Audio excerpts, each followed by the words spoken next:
కోత విస్తారమే గాని పనివారు కొద్దిగా ఉన్నారు కనుక తన కోతకు పనివారిని పంపమని కోత యజమాని వేడుకొనుడని తన శిష్యులతో చెప్పాను. రండి ప్రార్థన చేసుకుంటాం. ప్రేమ తండ్రి, పరిశుద్ధ దేవ, జీవగలవానైనా తిరిగి మీ ప్రియ పాదం చెంత మా ప్రభు రక్షణ యేసుక్రీస్తు వారి అతి శ్రేష్టమైన ఘనమైన నామపేట అనుగ్రహించే ప్రతి దివ్యత్వానికి స్తోత్రాలు. మా ప్రభా, ఈ రీతిగా తండ్రి ఇక ఈ సంవత్సరం యవనస్తుల మీటింగు ఈ విధానంలో ఆరంభించుడికై చూపించిన అపారమైన కృపకే స్తోత్రాలు. ఇక మొదటి కూడికే మా ప్రభా అనేకులు రాగలిగిన స్తోత్రాలు. మా ప్రభా ఇంకా దారిలో ఉండే వారిని సకాలం తీసుకుని రండి. మీ కనాదికాల సంకల్పం నెరవేర్చుకో, మెండైన కృపద ఇచ్చే నీ దక్షిణాస్తం వచ్చు, శత్రు కార్యాలు దూరపరచు. ఈ కడవరి కాలంలో మా యవనస్తులందరి మీద నీ ఆత్మను కుమ్మరించు. అనేకులు పనివారు కావాలి తండ్రి. మా ప్రభా, నీవే అందరిని చూచి తండ్రి సమూహాన్ని చూచి వాళ్ళు కాపరిలేని గొర్రెలని చెప్పి ఎరిగి తండ్రి నీవే జాలి పడుతున్నావు, కనికిర పడుతూ ఉంటున్నావు. మా తండ్రి విస్తారమైన కోత ఉంది, పనివారు కావాలి.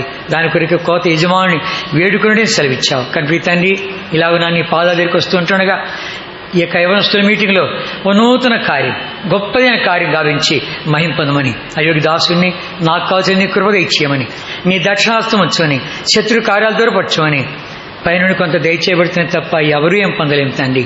మా మధ్యలో ఎవరికి ఏదో అవసరమో దాన్ని ప్రసాదించి నీవే మహిమ పొందమని ఘనత, మహిమ, స్తుతి, ప్రభావం నీకు ఆరోపిస్తూ మా ప్రభురక్షణ యేసుక్రీస్తు వారి అతి శ్రేష్టమైన నామన ప్రార్థించి వేడుకుంటున్నాము తండ్రి.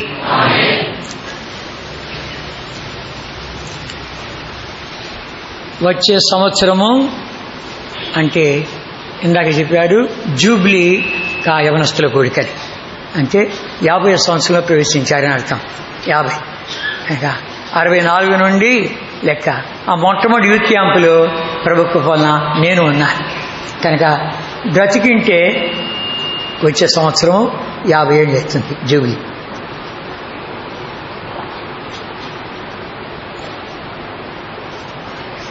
మళ్ళీ చదువుకుంటాం. 37వ వచనము 36 నుంచి చదువుకుంటే బాగుంటుంది. ఆయన సమూహం చూచి వారు కాపరి లేని గొర్రెల వలె విసిగి చెదిరినందున వారి మీద కనికరపడి, కోత విస్తారమే గాని పనివారు కొద్దిగా ఉన్నారు గనక తన కోతకు పనివారిని పంపమని కోత యజమాని వేడుకొని తన శిష్యులతో చెప్పాను. కనికరపడ్డా అంట. ప్రభు యొక్క లక్షణాలు మనం చూస్తూ వచ్చామంటే చాలా చాలా లక్షణాలు ఉన్నాయి. కనికరము, జాలి, ప్రేమ, తర్వాత సాత్వికము, కరుణా కటాక్షములు, దయాదాక్షిణ్యములు, ప్రేమ వాత్సల్యతలు, పరిశుద్ధత, చాలా చాలా లక్షణాలు ఉన్నాయి ప్రభు యొక్క లక్షణాలు. దాంట్లో ఇక్కడ చూసామంటే ఆయన జాలి పడుతూ ఉంటున్నాడు, కనికరం చూపిస్తూ ఉంటున్నాడు. ఇంతమంది చూడగానే కనికరం. ఆ యొక్క 1964లో నాకు తెచ్చి ఎంతమంది వచ్చారంటే 300 మంది వచ్చారు. ఎంతమంది? ఫస్ట్ యూత్ క్యాంపులో 300. ఇప్పుడు ఇంతమంది చూస్తుంటే ఎంత సంతోషం అంటే అంత సంతోషం. మొట్టమొదటి రోజే half of the pandal is full అని కలిసి చాలా ఆశ్చర్యం ఇస్తుంది. కనుక ఇంకా రేపు ఎల్లుండి అంతా చూస్తూ వస్తే ఇంకా నిండిపోతారు. అప్పుడు 300 మంది అంతా కూడా కలిసి సహోదరులు, సిస్టర్స్, వేరే సోదరులు కలిసి 300 మంది. అయితే ప్రభువు ఏం కొడుతున్నాడు? కానీ ఆయన జాలి పడుతున్నాడు, కనికర పడుతూ ఉంటున్నాడు. గమనించామంటే జాలి, కనికరము ఇవన్నీ కూడా ఆ ప్రభువే. ఆ ప్రభు ఈ రీతిగా ఈ దినాల్లో అనేక మంది సేవకులు రావాలని చెప్పి, అనేకులు పనివారు కావాలని చెప్పి, కోత కోసానికి కావాలని చెప్పి, పనివారి కొరకు వేడుకోండి అని చెప్పాడు. కనుక ముందు పనివారు కావాలంటే సమూహం చూసి కూడా జాలిపడ్డాడు ప్రభు. సమూహం చూసి జాలిపడ్డాడు. రండి మత్తయి సువార్త 15వ అధ్యాయం. మత్తయి సువార్త 15వ అధ్యాయం 32 వచనం చదువుకుంటాం. మత్తయి సువార్త 15:32 చదువుకుంటాం. ఒక అమ్మ నువ్వు ఒక దాని చదివితే బాగుంటుంది. చూడు, నేను చదువుతాను, అందరికీ చదువుకుంటాం, బాగుంటుంది. లేకపోతే నువ్వే చదివినా అంటే నీ పక్కన నిద్రపోతారు మొత్తం. సరేనా? మత్తయి సువార్త 15:32 అందరికీ చదువుకుంటాం. అంతటా యేసు తన శిష్యుని పిలిచి, ఈ జన నేడు 3 దినముల నుండి నా వద్ద ఉన్నారు, వారికి తిననేమీ లేదు గనక వారి మీద కనికరపడుచున్నాను. వారు మార్గంలో మూర్చిపోదురేమో అని వారి ఉపవాసంతో పంపివేట నాకు మనసు లేదని వారితో చెప్పగా అంటాడు. కనికరపడుతున్నాడు. ఎందుకు? 3 రోజులు వాళ్ళు అలాగే వింటున్నారంట. 3 రోజులు వింటున్నారంటే కన్నా తిండి తిప్ప లేకుండా వింటున్నారా? ఆశ్చర్యం అవుతుంది మనకు.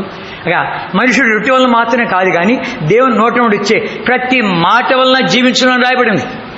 కనుక దేవుని యొక్క వాక్యం ద్వారా వాళ్ళకు ఆహారం దొరుకుతుంది కనుక గమనించామంటే ఈ రీతిగా ఇక్కడ వాళ్ళు 3 రోజులు ఉంటే వాళ్ళని చూస్తే అయ్యా వాళ్ళ మీద కనికర పడుతున్నా, దారిలో మూర్చిపోతారేమో, మీరు మూర్చిపోకుండా ఏదైనా ఏర్పాటు చేస్తూ వచ్చారంటే ఎన్ని సంగతులు చెప్పాలని కాదు. ఆ రీతి గమనించామంటే దేవుని యొక్క వాక్యంలో వీళ్ళు రకరకాలుగా వస్తూ ఉంటున్నారు. అది నేను ఆలోచిస్తూ వచ్చాను. ఏం వర్తమాన వేలకు అంటుంటే, ముందు నువ్వుగా పరిచారకుడే ముందు, నువ్వు కోత కోసేవాడే ముందు, ఒక పనివాళ్ళు కావాలని చెప్పి ప్రభు ఆశించే ముందు ఆయన చేతిలో పడాలి. ముందు ఆయన ఎరగాల. ఆయన ఎరగకుండా ఆయన సేవలు చేస్తాం మనము. ఆయన ఎరగకుండా కనుక గమనించామంటే దేవుని యొక్క వాక్యంలో రండి. ప్రభు పని కట్టుకొని ఒక్కొక్కరి దగ్గరికి వచ్చాడు. రండి. మొట్టమొదటిగా యోహాను సువార్త 5వ అధ్యాయం. యోహాను సువార్త 5వ అధ్యాయం. ఇక్కడ చూస్తే బెతెస్దా అనబడినటువంటి కోనేరు, బెతెస్దా కోనేరు. అక్కడ దేవదూత ఆయా బడలో వచ్చి కదిలించగలిది. అక్కడ ఎలాంటి వాడు ఉండారు? 3-4 వచ్చినారు. ఆయా సమయమునందు దేవదూత కోనేటిలో దిగి నీళ్లు కదిలించడం కలదు. నీరు కదిలింపబడిన పిమ్మట మొదట ఎవడు దిగునో వాడు ఎట్టి వ్యాధి కలవాడను బాగుపడను. గనుక ఆ మంటపంలో రోగులు, గుడ్డివారు, కుంటివారు, బొచ్చుచేరు కలవారు గుంపులుగా పడి ఉండరు. అక్కడ 38 ఏండ్ల నుండి వ్యాధి కలవాడు మనిషి ఉండను. యేసు వాడు పడి చూచి వాడు అప్పటికి బహుకాలము నుండి ఆ స్థితిలో ఉన్నాడని ఎరిగి స్వస్థపరచబడగొచ్చున్నావా అని అన్నాడుగా. ఆ రోగి, అయ్యా, నీళ్లు కదిలింపడినప్పుడు నన్ను కోనేటిలోకి దించుడుకు నాకు ఎవడునూ లేడు గనక నేను వచ్చునంతలో మరొకడు నాకంటే ముందుగా దిగునని ఆయనకు ఉత్తరం ఇచ్చాను. యేసు నువ్వు లేచి నీ పరిపెచ్చుకుని నడుమని వంతు చెప్పగా వెంటనే వాడు స్వస్థత పొంది తన పరిపెచ్చుకుని నడిచెను. అక్కడ ఒక కోనేరు, బెతెస్దా కోనేరు. ఆ కోనేరులో దూత వచ్చి ఆ వేళలో నీళ్లు కదిలిస్తుంది. గలగల అంటున్నాయి. నీళ్లు కదిలించగానే ఎవడైతే ముందు దిగుతాడో ఎట్టి రోగము కానీ కాక వాడు బాగైపోతాడంట. ఎంత బాగుంది చూశాడు. ఎట్లుంది కనుక 38 ఏళ్ళ నుంచి ఉన్నాడు అక్కడ.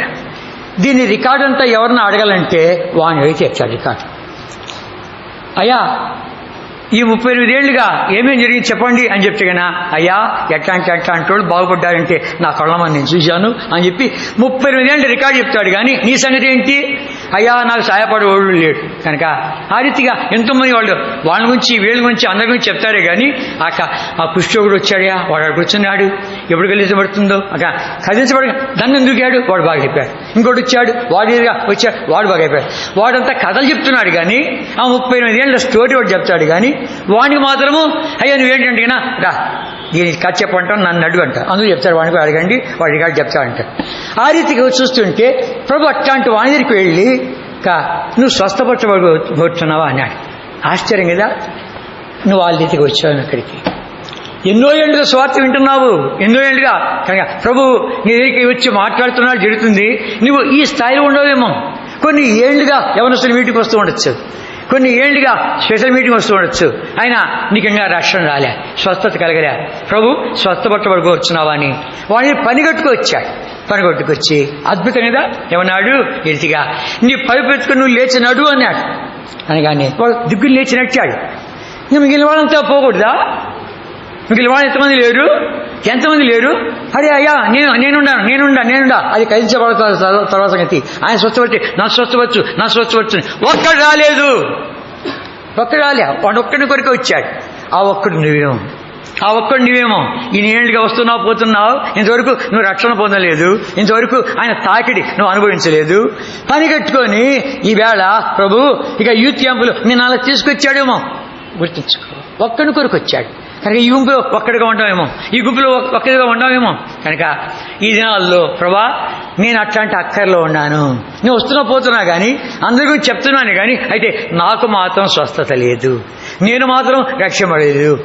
ఈ యూత్ క్యాంపులో ఈ మాట ఏమనాలి? లేచి నీ పరిపెట్టుకొని నడు అని చెప్పాలి. కనుక నేను ఎంతోమంది యొక్క కథలు చెప్పాను, అది కాదు నా సంగతి నేను చెప్తాను అని చెప్పాడుగా ఉండాలి. అది కావాల్సింది, వ్యక్తిగతంగా అనుభవించాలని ప్రభు ఇక యవనస్తుల కూటంలో ఈ దినాల్లో ప్రభు దాని కొరకు తీసుకొచ్చాడు. నీ ఒక్కడి కొరకు తీసుకొచ్చాడు. ఒక్కడు చాలు. సర్వలోకాన్ని కూడా సంపాదించుకొని వాడి ప్రాణం పోగొట్టుకుంటే వాడికి ఏం ప్రయోజనం అంటాడు.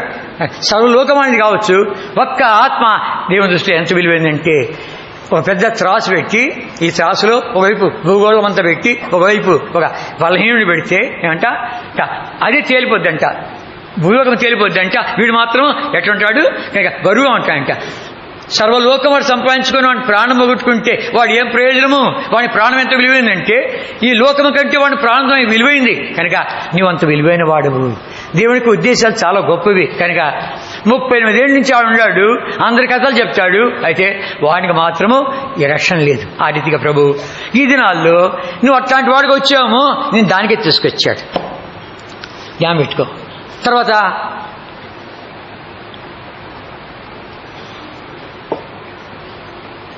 ఇంకో సందర్భం చూస్తాం.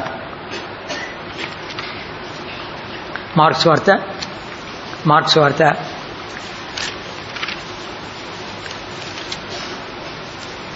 అధ్యాయం, మార్క్స్ వార్త 1వ అధ్యాయం 40 వచ్చిన నుండి మార్చి చదువుకుంటాం. మార్క్స్ వార్త 1వ అధ్యాయం 40 నుంచి. ఒక కుష్ఠరోగి ఆయనకు వచ్చి ఆయన ఏమిట మోకాళ్ళుని నీకు ఇష్టమైతే నన్ను శుద్ధినిగా చేయగలవని ఆయనతో చెప్పి ఆయన వేడుకొనగా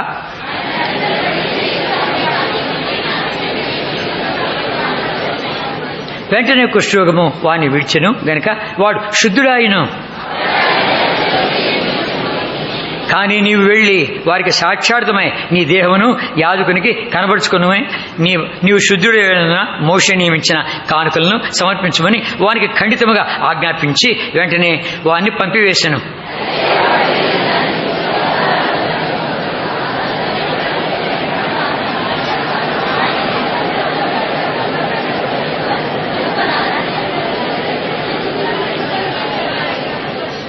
ఈ కుష్ఠరోగి ఒక్కడిగా వచ్చి ప్రభా నీకు ఇష్టమైతే నన్ను శుద్ధిగా చేయగలవన్నా.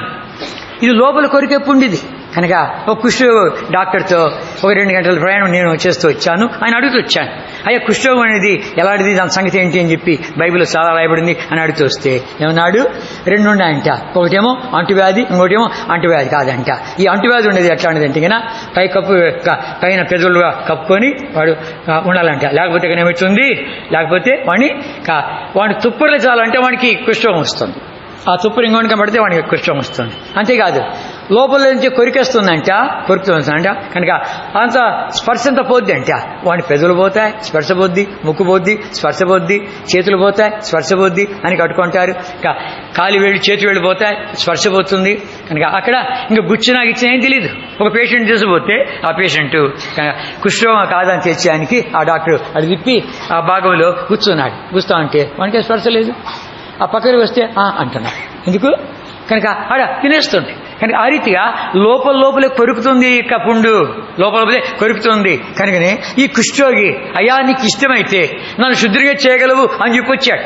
ఆ రీతిగా లోపలే ఉండేవి చాలా ఉన్నాయి కుష్ఠరోగులు. కనుక లోపలే కనుక వాళ్ళు బయటికి బాగానే ఉంటారు, కానీ లోపలికి కూడా ఏం చేస్తూ ఉంటారు, అంతా వాడి కొరకు వీని కొరకు అంత లోపల కొరుకుతూ ఉంటారు. లోపల వాళ్ళ యొక్క కొరుకుడు పుండు వాళ్ళ లోపల ఉంటుంది. కనుక ఇది వాడు గుర్తుంచుకుని వచ్చి అయ్యా నీకు ఇష్టమైతే నన్ను శుద్ధిగా చేయగలవు అని చెప్పి వచ్చాయి.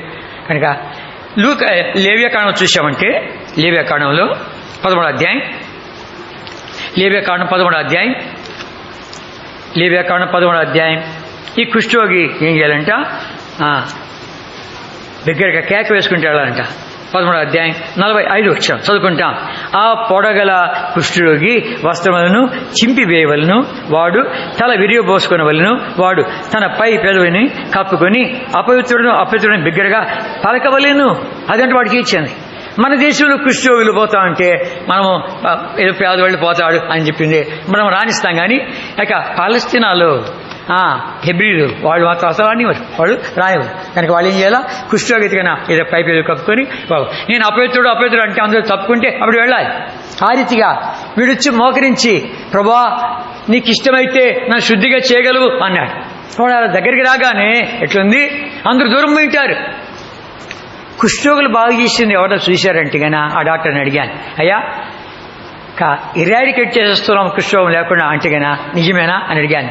ఒట్టిదే ఆయన అన్నాడు. ఒట్టిదే ఏమన్నాడు, వాళ్ళకి మందు ఇస్తామంట. ఆ మందు ఎట్లాడిది, అది వాళ్ళు మానకుండా తీసుకోవాలంట.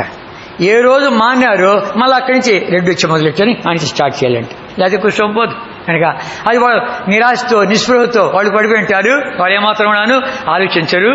వాడికి పోయి మీరు చెప్పితే ఆ మందు ఎట్లా ఉంటుంది, ఎందుకు సమాజంలో నాకు చోట్లే పాడలే ఎందుకు ఉరికినాయి అని చెప్పి వాడు విరక్తి చెందాడంట.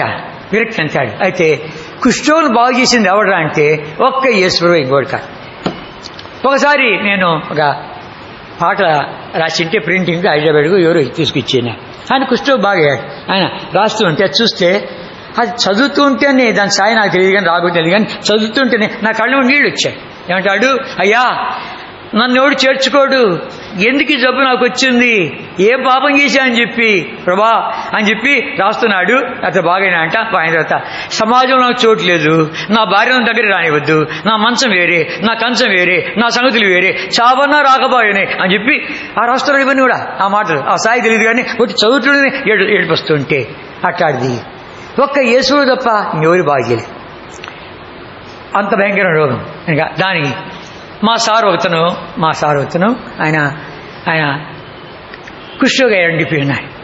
నాకు టీచర్ ఆయన. నేను ఆశ్చర్యపోయాను. అయ్యా మా సారుకు కుష్ఠరోగి వచ్చిందంట అని చెప్పి పోయి చూస్తామని చెప్పి వెళితే ఆయన గెమాక్స్ అంతా జల్లి ఆ గుడిసెలో మూల మీద అన్నాడు, తిమోతి ఆడనే ఉండు, రాబాకు, నేను కుష్ఠరోగిని అయ్యా, రాబాకు అన్నాడు.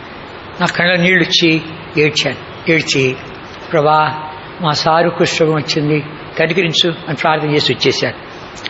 మరుసటి సంవత్సరము నేను అక్కడికి వెళితే ఎవరు కళ్ళు మూసి వెళ్ళి ఎవరని చూస్తే మా సారే, నా ప్రభు స్వస్థపరిచాడయ్యా, అద్భుతకరయ్యా, నేను వీబీఎస్లో టీచర్గా ఉంటున్నానయ్యా అని చెప్పి గంతులేసి చెప్తున్నాడు.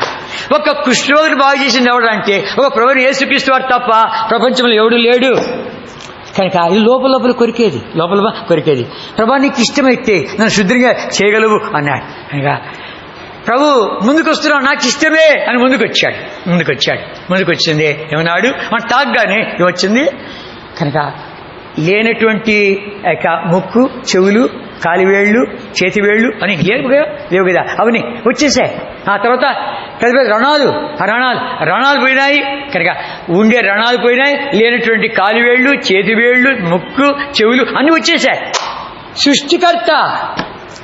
ఆయన సృష్టికర్త. లేని వాటిని ఉన్నట్టుగా పిలిచేవాడు, ఉండేవాటిని లేనట్టుగా పిలిచేవాడు. ఆయన ఏమైనా చేయగలడు. కనుక ఆ సృష్టికర్త లేకుండా ఉన్నటువంటి నక్షత్రాలు కావాలంటూ వచ్చాయి. ఆదిత్య దేవుడు అడుగుతూ వచ్చాడు, ఒక మాటలోనే అని చేశాడు. కనుక ఆ మాట నాకు ఇష్టమే. కనుక నువ్వు అలా వచ్చావేమో ఈవేళ, ఏ రోగంతో వచ్చామో మాకు తెలీదు, ఏ బాధతో వచ్చామో మాకు తెలీదు, లోపల కూలిపోతున్నామో మాకు తెలీదు, నిన్ను చంపుతుందేమో, నిన్ను లోపల కొరుకుతుందేమో. కనుక ఆ రీతికి వస్తే ఈవేళ వచ్చావు. ఎట్లొచ్చావు ప్రభా, నీకు ఇష్టమైతే నన్ను శుద్ధిగా వచ్చి ఒక్క మాట చాలు. కనుక ఆ ప్రభు దానికి వచ్చాడు. ఈ వారంలో కనుక ఆ ఒక్క ప్రభు దానికి వచ్చాడు. నాకు ఇష్టమే, నువ్వు శుద్ధుడు కమ్ము అని తాకగానే లేని వాటి ఉన్నట్టుగా ఉండే వాటిని లేనట్టుగా చేసి ఆ దేవుడు సృష్టికర్త ప్రభువు యేసుక్రీస్తు వారు వానికి కళ్ళు ఇచ్చాడు. ఎక్కడి నుంచి వచ్చాయి, పుట్టుగుడ్డి ఎక్కడి నుంచి వచ్చాయి, నేత్రాలు ఎక్కడి నుంచి వచ్చాయి, వాని ముఖానికి సరిపోయే సైజులో వచ్చేసాయి. ఎక్కడి నుంచి వచ్చాయి, శూన్యమునుడు వచ్చాయి. ఆ తర్వాత కుంటోడు ఇచ్చాడు, వానికి ఒక ఉంటాడు. వాడిని తాకాడు, వానికి కాలు ఇచ్చింది, అదే సైజులో వచ్చి కాలు ఇచ్చింది. ఎలా వచ్చింది, శూన్యమునుడు వచ్చింది. కనుక లేని వాటి ఉన్నట్టుగా పిలిచే దేవుడు. ఆ కుష్ఠరోగి వాడికి రణాలు ఉన్నాయి, తర్వాత ముక్కు పోయింది, చెవులు పోయినాయి, తర్వాత కాలువేళ్ళు, చేతివేళ్ళు పోయినాయి. ఎక్కడి నుంచి వచ్చాయి, లేని వాటి ఉన్నట్టుగా ఉండేవాటి లేనట్టుగా సృష్టికర్త. ఆ సృష్టికర్త అనేటువంటి దేవుని యొక్క శక్తిని ఈ దినాల్లో చూడాలని కోరుతూ ఉంటున్నాం. అలా వచ్చావేమో ప్రభా, నేను అలా వచ్చాను. నువ్వు లేని వాటి ఉన్నట్టుగా చేస్తావంటేనే, ఉండేవాటి లేని సర్వశక్తివంతుడు అంటేనే. కనుక ప్రభా నీ శక్తిని బయలుపరచుకోవాలని కోరుతున్నావు కదా, కనుక నేను అలా వచ్చానయ్యా, నన్ను తాకు అని చెప్పి అన్నావంటే ఈ దినాల్లో అది అనుభవిస్తావు. ఆశ్చర్యకరుడు, ఆయన చేసే కార్యాలు ఎవడు చేయలేడు, అట్లాంటి కార్యాలు చేసేవాడు. ఇంకో మాట చూస్తాం రండి.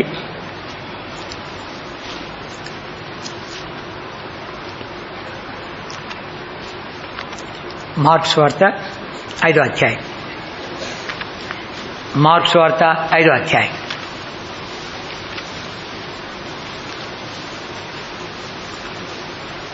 మార్కు సువార్త 5వ అధ్యాయంలో చూసామంటే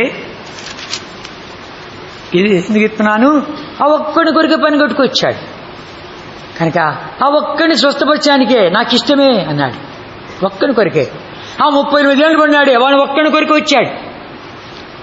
ఈ గుంపులు ఒక్కడిగా ఉండవేమో, ఈ గుంపులు నువ్వు ఒకటిగా ఉండవేమో, నీ కొరికి వచ్చాడు కనుక ఒక్కడి కొరికే. గమనించామంటే మార్కు సువార్త 5వ అధ్యాయం ఇక్కడ సేనాన్ని దయ్యం పట్టినటువంటి వాడు ఉన్నాడు. రండి మొదటి వచ్చిన మార్చి చదువుకుంటాం. వారు ఆ సముద్రమునకు అద్దరి ఉన్న గెరేసేనల దేశమునకు వచ్చిరి.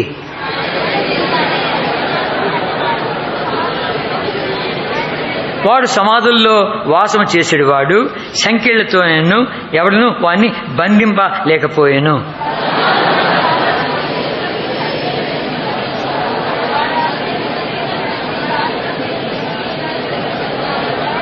వాడు ఎల్లప్పుడూ రాత్రి మగళ్ళు సమాధుల్లో కొండల్లోనూ కేకలు వేయచ్చు తను తాము రాళ్లతో గాయపరుచుకొచ్చు ఉండెను.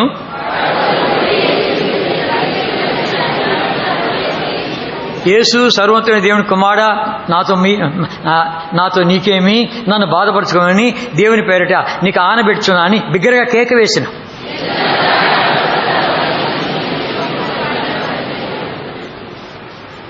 మరియు ఆయన నీ పేరేమని వాడిని అడుగా వాడు నా పేరు సేన ఎలనగా మేము అనేకులమని చెప్పి అక్కడ కొండ దగ్గర పందులు పెద్ద మంద మేయుచుండెను.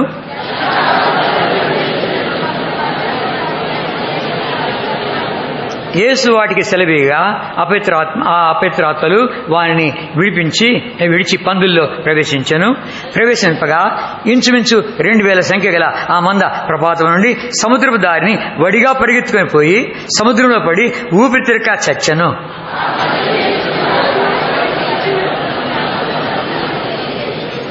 జనులు జరిగినాయని చూడ వెళ్ళి యేసునొద్దకు వచ్చి సేన అను దయ్యం పట్టిన వాడు బట్టలు ధరించుకొని స్వస్థచిత్తుడై కూర్చుని చూచి భయపడి చాలు. మనం గమనించామంటే ఇక్కడ దయ్యం పట్టినట్టుంటాడు. ఆ ప్రాంతంలో ఎలా అంటే అందుకే భయంగా ఉంది. వాడు కేకలేస్తున్నాడు, సమాధులు తిరుగుతున్నాడు, దిగమరులు తిరుగుతున్నాడు, గొలుసులు గీసి అంటే తుత్తులు చేసి పడేస్తున్నాడు. వాడి కేకలు బొబ్బలు చూస్తుంటే రాళ్ళతో గాయపరుచుకుంటున్నాడు. ఆ ప్రాంతం ఎలా అంటే అందుకే దిగుగా భయం చుట్టుకుంది. ప్రభు వాడు ఒక్కడి కొరికి వచ్చాడు. ఎంత ప్రేమ! ఒక్కడి కొరికే చూసేటుంది. ఒక్కడి కొరికే అది చదివాను. 5వ అధ్యాయం 2వ వచనం. ఆయన ధోని దిగగానే అపవిత్రాత్మ ధోని దిగగానే వాడు వచ్చాడు. వచ్చిన తర్వాత ఇంకా ఏమైంది, తర్వాత దూర మళ్ళా ఎక్కి వెళ్ళిపోతున్నాడు. రండి 18వ వచనం. ఆయన ధోని ఎక్కినప్పుడు మళ్ళా ధోని ఎక్కి వెళ్ళిపోతున్నాడు. ఒక్కడి కొరకు వచ్చాడు. ఎందుకంటే దయ్యం పట్టుకున్నాడు. వాడు స్వస్థపరచాలని పని కట్టుకొచ్చాడు. దయ్యం పట్టిన వాడు అంటే ఎట్లుంటుంది తెలుసునా? రకరకాల దయ్యాలు. ఎందుకు వాడిని యొక్క శరీరం ఎక్కయు మనసు ఎక్కయు కోరికల ప్రకారం వెళ్ళేవాడు కూడా దయ్యం వాడిని ఈడ్చుకొని పోతుంది. అర్థమైందా? అంధకార శక్తుల అధికారము లాక్కొని పోతూ ఉంది, మనం చంపేని కొడుతూ ఉంది. కనుక అనేక మంది యవనస్తులు కూడాను ఎలా లాక్కుపోతుంది, దయ్యబుట్టడం లాక్కుపోతుంది. వాడు చేసే చేష్టలు చూస్తుంటే ఆశ్చర్యమవుతుంది. కనుక నరకం ఎక్కడ చూసే పనిలే, ఇప్పుడు చూడొచ్చు, నరకాన్ని చూడొచ్చు, ఇంట్లో చూడొచ్చు, ఇక కుటుంబాలు చూడొచ్చును, ఇరుగు పొరుగులు చూడొచ్చును. కనుక చూస్తే నరకం ఉంది, నిజంగా ఉంది. దానికి రుజువు ఏంటంటే ఇక్కడే తల్లిదండ్రుల మధ్యలో, భార్యాభర్తల మధ్యలో, పిల్లల మధ్యలో, కుటుంబాల మధ్యలో చూస్తుంటే కనుక నిజమా ఇది జరుగుతుంది. కనుక ఎట్లుందంటే ఇది దయ్యాలు కొంపన అన్నట్టుగా ఉంటుంది. కనుక రకరకాల పిచ్చి. వాడు పైకి నవ్వుతూనే ఉన్నాడు కానీ లోపల మాత్రము నెమ్మది లేదు. సామెతల గ్రంథము 14వ అధ్యాయం, సామెతల గ్రంథం 14వ అధ్యాయం, సామెతల గ్రంథం 14వ అధ్యాయం. పైకి బాగానే ఉండాలి. సామెతల 14వ అధ్యాయం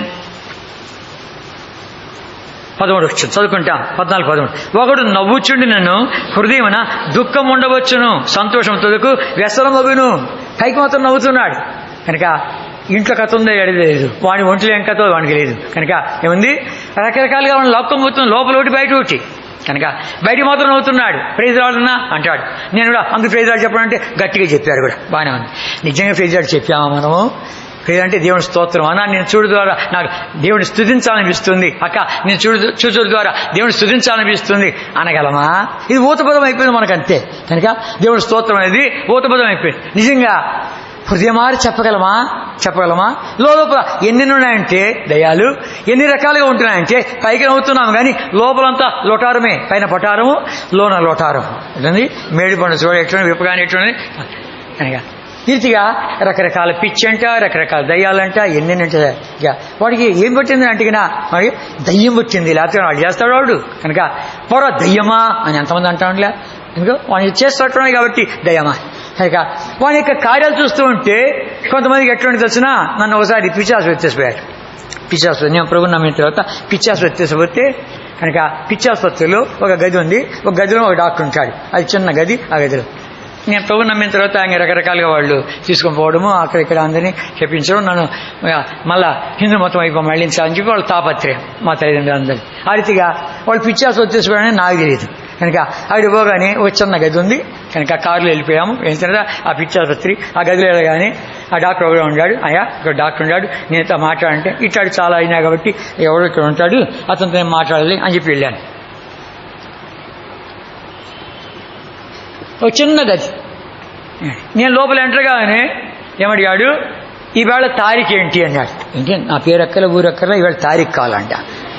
ఏమైనా సంగతి ఏంటి తర్వాత నాకు అర్థమైంది ఏంటంటే కనుక రకరకాల పిచ్చి అంట. ఆ రకరకాల పిచ్చి ఇద్దరు వచ్చారంట. ఒకడు మంచోడిని పిచ్చోడు అడ్మిట్ చేసి వెళ్ళిపోయాడంట. అర్థమైందా? ఎవరి పిచ్చి ముందు తెలుసుకోలేదు అసలు సంగతి. ఎవరికి పిచ్చాను ముందు తెలుసుకోవాలంట. అర్థమైందా? ఎవరికి పిచ్చాను ముందు తెలుసుకోవాలి కనుక మంచోడు కనుక అయ్యా నేను కాదంటే నువ్వే పిచ్చోడు వాడు మంచోడు అని వాడిని పంపించారంట. అప్పటి నుంచి సపరేట్ పెట్టారంట. ఆ రీతిగా రకరకాల పిచ్చి, రకరకాల దయ్యాలు, రకరకాల అపిత్రాత్మలు, రకరకాల దుష్ట ఆలోచనలు, రకరకాలుగా దుష్టులు లాక్కొని పెట్టి ఎన్నెన్నో ఉన్నాయి, తీసుకొని పోతాయి కనుక తీసుకొని పోతూ ఉంటే వాటికి ఎవరు విడుదల? విశ్వాసంలో పట్టుకుంటుంది, విశ్వాస కుటుంబాలు పట్టుకుంటుంది కనుక దయ్యం పట్టుకుంటుంది, లాక్కొని పోతుంది. ఎడిపోతామని తెలీదు కనుక ఏమైపోయిందంటే లాక్కొని పోతుంది కనుక వీటిని ఎవడు విడుదల చేసేవాడు కనుక ఒకసారి మా అమ్మాయి చక్కగా 10 మంది తీసుకొస్తుంది, వాక్యం చెప్తుంది అని చేస్తుంది. అట్లాంటిది ఎట్లాంటి దయ్యం పట్టిందంటే నాకు బైబిల్ వద్దు, ప్రార్థన వద్దు, ఎవడు వద్దు పో. ఎడిపోలేడు, ఎక్కడికి పోవాలా? ఎన్ని వాక్యాలు చూపించినా అని చేసినా నాకొద్దు. అరే ఇంత మంచి వీడు ఏమైపోయిందని చెప్పి అక్కడ వాళ్ళందరినీ ప్రభువులు నడిపిస్తుంది, హాస్టల్లో మీటింగ్ చూసుకుంటుంది, అన్ని చూసుకుని అట్లాంటి వ్యక్తి నాకు మీటింగ్ వద్దు ఏమొద్దు అనుకోవచ్చు. ఏం చేయాలి అర్థం కాకుండా ఉంది. ఏమేమో చేస్తున్నాం. చివరికి ఒకసారి ఏమైంది, తీసుకొచ్చి కూర్చొని ఎక్కడ స్పెషల్ మీటింగ్ జరుగుతుంటే కూర్చోంటే నాకు మీటింగ్ వద్దని. సరే నేను తండ్రిగా వచ్చి వాళ్ళంతా నా రాబిడ వచ్చి కూర్చొని చెప్పి వాళ్ళంతా నేను కూర్చోబెట్టిన తర్వాత స్పెషల్ స్పీకర్ మాట్లాడుతూ ఉంటే అప్పా నా నుండి వెళ్ళిపోయింది కేకేస్తూ వచ్చినారు. ఏమిటా సంగతి? ఏమంటేనా అది ఎట్టిపోయింది నాకు తెలీదు. అయితే ఆ స్పెషల్ స్పీకరు సిలువను గురించి మాట్లాడుతుంటే అప్పుడు వెళ్ళిపోయింది, ఆ సిలువ దగ్గర నిలబడకపోయింది, పారిపోయింది. నాకే తెలుసు పాప అని అడిగాను. ఏం మాట్లాడుతున్నాడు? సిలువను గురించి మాట్లాడుతున్నాడు. ఆ ప్రభువారు మన యొక్క యావత్ బాధ అనుభవించాడు, ఆ యొక్క అంధకార శక్తుల అధికారాన్ని ఆయన విడుదల గావించడానికి వచ్చాడు కనుక వాటిని వమ్ము చేశాడు, రుణపట్టిని చింపేశాడు, మేకుతో ఎత్తేశాడు కనుక వాటిని బాహాడుగా వేడుకప్పగించాడు. ఇవన్నీ మాట్లాడుతూ ఉంటే వెళ్ళిపోయింది పాప. ఇప్పుడు నాకు తెలుస్తుంది, ఆహా ఇది ఆ శత్రు కార్యమాని బాగానే తింటుంది అంతా చేస్తుంది కానీ ఇదే వెళ్ళిపోయింది. నేను అనుభవించానని చెప్తున్నాను కనుక అలా వచ్చావు నువ్వు. ఎవడో మాట్లాడుతుంటే వినవు, వద్దు పోరా అంటావు, ఎవడో మాట్లాడుతుంటే వద్దు అంటావు. అంతేనా? నేను చూశాను కూడా ఒక సేవకుడికి ఇట్లాంటి దయ్యం వచ్చింది. సేవకుని ఇట్లాంటి దయ్యం పట్టింది. దానికంటే ముందు కూడా చెప్తే బాగుంటుంది. దయ్యానికి మనందరి కథలు తెలుసు. ఒక సేవకుడు దయ్యాన్ని వెళ్ళగొట్టడానికి వెళుతుంటే ఆ సేవకుడితో పాటు ఇంకోటి సహాయపడేవాడు కూడా వెళుతుంటే వాడు రారా సేవకుడా, 2 భార్యలు వెళ్ళినోడా రారా అన్నంట. ఆ మాట వినగానే పక్కన ఉన్నటువంటి వాడు ఆయనకు అసిస్టెంట్ ఉన్నాడు, నాకైతే అని చెప్తున్నా పారిపోయినా అంట. వాడి వీళ్ళు చెప్పాడు నాకు. అర్థమైందా? అట్లాంటి సంగతి అనగా ఒక సేవకుని పట్టింది, భార్య బిడ్డలు చేడుస్తున్నారు, అన్న ఏమి ఇతనుడు ఏదో మాట్లాడతాడు, ఏం సంగతి అని చెప్పేది. నేను పరిగెట్టుకుని వెళ్ళాను ఆ ఊరికి, అనిపించి చెప్తున్నా. పరిగెట్టుకు వెళ్ళాను. ఇంకో సేవకుడు ఉంటే విశ్వాసం ఉంటే ఆయన తీసుకుని ఇదే వెళ్ళాను. ఒక్కడే ఉన్నాడు మందిరంలో, భార్య బిడ్డలు ఎక్కడో విన్నారు. ఆ టైం వెళితే కానీ నేను చూశాను కదా, ప్రభుని హెచ్చించి ప్రభుని కనపరిచి ఆ శిలువను గురించి ప్రార్థన చేస్తే వెళ్ళిపోద్ది. మా అమ్మకి పోయిందిగా. కనుక ఏం చేశాను, నీ వంటి పరిశుద్ధ దేవుడు లేడు, నీ వంటి శక్తి సంపన్నుడు లేడు, దేవతలు నీ వంటి వాడు లేడు, పరిశుద్ధతలో నీ వంటి వాడు లేడు, కనుక మించిన బలముగా వారి చేతిలోని విడిపించే నీ వంటి వాడు ఇంకోటి లేడు. ఎవరు వేల్పులో ఎవరితో పోల్చుంది నిన్ను? కనుక ఇంత గొప్ప దేవుడు మమ్మల్ని ప్రేమించి దిగొచ్చి సులుకెక్కాబాయా అని చెప్పి చేతి పెట్టి ప్రార్థన చేస్తుంటే, నాతో పట్టించినటువంటి విశ్వాసాన్ని అలసిపోయి ఎట్లా తూగుతుంటే విన్నట్లు లేచాడు. అన్నా ఏదో పోయి చూసా బాగిపోయాడు. కనుక అట్టొచ్చారు మీ అమ్మ నాన్న తీసుకొచ్చారేమో, పంపించారేమో, తీసుకోకుండా విని అని చెప్పి. కనుక ఆ రీతిగా రకరకాల దయ్యాలు ఉన్నాయి. ఆ దయ్యాల మీద విజయం ఇచ్చానికి వచ్చాడు. ఇటు తీసుకొని రా, కూర్చోబెట్టు, దేవుడు చేశాక చూస్తా. ఆ ప్రభువైన యేసుక్రీస్తు వారికి శిలువను గురించి పరిశుద్ధాత్మ దేవుడు ఇచ్చిస్తూ ఉంటుండగా, ఆరాధిస్తూ ఉంటుండగా, గలపరుస్తూ ఉంటుండగా, ఆయన స్తుతిగానం చేస్తూ ఉంటుండగా, గాన ప్రతిగానం చేస్తూ ఉంటుండగా పారిపోయి చూస్తూ వస్తాడు. కనుక రకరకాల దయ్యాలు ఉన్నాయి, లోపల ఉండే దయ్యాలు. నీ యొక్క మనసు, శరీరం ఎక్కువ, మనసు ఎక్కువ, కోరికల చొప్పున వెళ్ళిపోయేవాడా, లాక్కొని పోయేవాడా, వీటి నుండి విడుదలగా ఉంచేది ఎవరు? ఒక్క ప్రభువైన యేసుక్రీస్తు వారు. అలా వచ్చాడు ప్రభా, అలా వచ్చాను నేను ఇక్కడికి. ఒక్కడిగా వచ్చావేమో, నీ ఒక్కడి కొరికే వచ్చాడు ప్రభు, నీ ఒక్కడి కొరికే వచ్చాడు. జ్ఞానం పెట్టుకో, నీ ఒక్కడి కొరికే. ఎందుకు? వీళ్ళందరూ స్వస్థపరిచిన తర్వాత పరిగెత్తాడు చెప్తున్నారు అందరూ, అయ్యా ఇది కార్యం చేశాడు. ఆ కుష్ఠరోగి అంటాడు, అయ్యా నా స్వస్థపరిచాడు, అద్భుతం చేశాడు. వాడు కేకలేస్తున్నాడు. ఆ 38 ఏళ్ళు వాడు కేకలేస్తున్నాడు. ఈ దయ్యం పట్టినోడు ఏమన్నాడు, వాడు ఒక్కడి కొరకు వచ్చాడు. ఆ ఊరిలో ఈయన రావద్దయ్యా, పందులు చచ్చిపోయినా ఈయన మా దగ్గర రావద్దు, ఇంకెన్ని చచ్చిపోతాయి మా ఊరిలో, వీడు బాగుపడింది కాదు వాళ్ళ లెక్క, పందులు లెక్క వాళ్ళకు. అప్పుడు ఏమైంది, వాడు ఎంటబడి వస్తాను నేను ప్రభా అంటే, వద్దు వాళ్ళు నా రానివలా, నేను నిలుస్తున్నాను, నీకేం చేశాడు దేవుడు పోయి చెప్పు, దెక్కబోయి అంటే కదా 10 గ్రామాలు పోయి చెప్పు అన్నాడు. వాడు పోయి చెప్తున్నాడు. కనుక ప్రభు రాలేదు కానీ వాడు పోయి చెప్తున్నాడు, ఆ కృష్ణుడు పోయి చెప్తున్నాడు. కనుక దయ్యాలు బట్టి వాడు పోయి చెప్తున్నాడు. ఆ రీతిగా ఈ దినాల్లో మన మధ్యలో ఏం కాదు, నువ్వు అట్లాంటి అద్భుతం చూసి, అట్లాంటి ఆశ్చర్య కార్యం చూసి పని కట్టుకొని ప్రభు నీ దగ్గరికి వచ్చాడు. ఎట్లాంటి స్థితిలో వచ్చావో నాకు తెలియదు. కనుక 38 ఏళ్ళుగా పడినటువంటి వాడి పని కట్టుకు వచ్చాడు. ఆ దయ్యం పట్టిన వాడి దగ్గరికి పని కట్టుకు వచ్చాడు. కుష్ఠరోగి పని కట్టుకు వచ్చాడు వాడికి. వాడు పోయి చెప్తున్నాడు, ఇక దయ్యాలు పట్టిన వాడు పోయి చెప్తున్నాడు. అదే రీతిగా మనం చూస్తే గన ప్రభు కోత విస్తారంగాని పనివారి కొద్దిమందిగా ఉండారు అని చెప్పి సమరయ స్త్రీ సందర్భంలో చెప్తున్నాడు. రండి, యోహాను సువార్త 4వ అధ్యాయం. యోహాను సువార్త 4వ అధ్యాయం. యోహాను సువార్త 4వ అధ్యాయం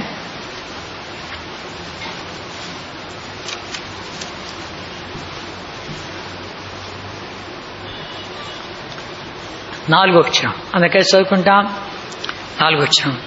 ఆయన సమరయ మార్గమున వెళ్ళవలసి వచ్చెను. సమరయ మార్గం వెళ్ళవలసి వచ్చాను. యూదులకు సమరయులకు సాంగత్యం లేదు, వాళ్ళిద్దరు కలవరు. కనుక వాళ్ళు అంటురాని వాళ్ళ కింద లెక్క, వాళ్ళు కుక్కలతో సమానము, అపవిత్రులైన సమానము. తర్వాత ఏమంటాడు, వాళ్ళు అపవిత్రమైన జంతువులతో పోలుస్తున్నారు, అంటురాని వాళ్ళుగా ఇస్తున్నారు. కనుక నువ్వు ఎలా వచ్చావు అని తెలియదు. అప్పుడు పని కట్టుకుని వెళ్తున్నాడు. సమరయ మార్గంగా వాళ్ళు వెళ్ళరు. కనుక యూదయ, సమరయ, గలిలయ, యూదయ సమరయ మధ్యలో కనుక ఏమండి, వాళ్ళు ఈ తూర్పు దిక్కున వెళ్తాడు, మధ్య సముద్ర తీరం నుండి వెళ్తారు, లేకపోతే యోర్దాను తీరం నుండి వెళ్తారు పైకి. ఈ మధ్యలో ఉండే సమరయ వాళ్ళతో కలవరు. వాళ్ళు శంకరజాతి అంటారు. వాళ్ళు మీరెవరో మాకు తెలియకుండా అంటారు. అది ఒక పెద్ద చరిత్ర. కనుక వాళ్ళు కూడా ఆరాధిస్తారు. అయ్యా మేము ఆరాధించి ఈ కొండ మీద ఆరాధిస్తాం, మీరు యెరూషలేము మీద ఆరాధిస్తారు, కనుక ఆరాధించే స్థలం ఏది అని చెప్పి ఆమె అడుగుతుంది. కనుక గమనించామంటే అట్టి నీళ్లు నేను ఇచ్చానికి వచ్చాను. ఎట్టి నీళ్ళు ఇచ్చానికి వచ్చాను, నీళ్ళు ఉవ్వికే నీళ్ళు ఇచ్చానికి వచ్చాను. రండి. ఆమె మధ్యాహ్నం వస్తుంది, పని కట్టుకొని సమరయ గుండా వెళుతూ ఉంటే శిష్యుడు ఆశ్చర్యపోతున్నారు, ఏంటి ఈ దారి గుండా వెళుతున్నాడు అని చెప్తే, పని కట్టుకొని 12 గంటలకు ఆమె వస్తుంది, మధ్యాహ్నం నీళ్ళు చూడడానికి వస్తుంది. 5 మంది పెనిమిట్లు ఉన్నారు ఇదివరకే, ఇప్పుడు ఉండే పెనిమిటి కూడా తన పెనిమిటి కాడు. అట్లాంటి వ్యక్తిని మార్చానికి వచ్చాడు. ఆత్మతో సత్యంతో ఆరాధించే వ్యక్తులుగా తను చేయని గొప్పదైన సత్యాన్ని బయలుపరచడానికి వచ్చాడు. ఆమె ఇంకా మాకు క్రీస్తు మెస్సే వస్తాడు అని చెప్తే ఆ మెస్సే నేనేమని చెప్పి తను బయలుపరచుకోవడానికి వచ్చాడు. ఎట్లాంటిది ఇది కనుక అట్లాంటిది రాగానే ఆమె కొండ విడిచిపెట్టి ఊరే పరిగెత్తింది. శిష్యుడు వచ్చాడు.